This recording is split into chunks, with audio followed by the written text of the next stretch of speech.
শুরু বিসমিল্লাহ। দেখেন আমাদের দেশ টাইমিংসের গাটার ক্ষয় হয়েছে, টাইমিংসের গাটার ক্ষয় হয়েছে এবং ক্ষয় হয়ে পুরো অ্যালুমিনিয়াম বডি ক্ষয় ক্ষয় হয়ে একদম ফুটো হয়ে গেছে, যার মোবিল লিক করে। দেখা যায় হ্যাঁ, দেখা যায় দেখা যায়। এখন কি অবস্থা? আবার এই দেখেন এখান দিয়ে একবারে ফুটো হয়ে গেছে, মোবাইল অয়েল লিক করে।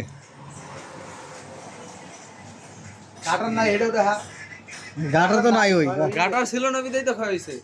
গাটা তো আগে ক্ষয় হয়েছে টাইমিংসের বাড়িতে। সিলিন্ডার ফাইটে গেছে।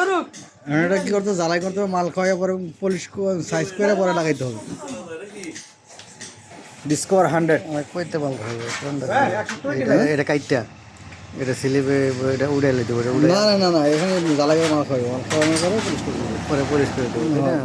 বসে সাইজ করা দেবে। গাটার না থাকার কারণে এটা এইভাবে এরকম হয়েছে না?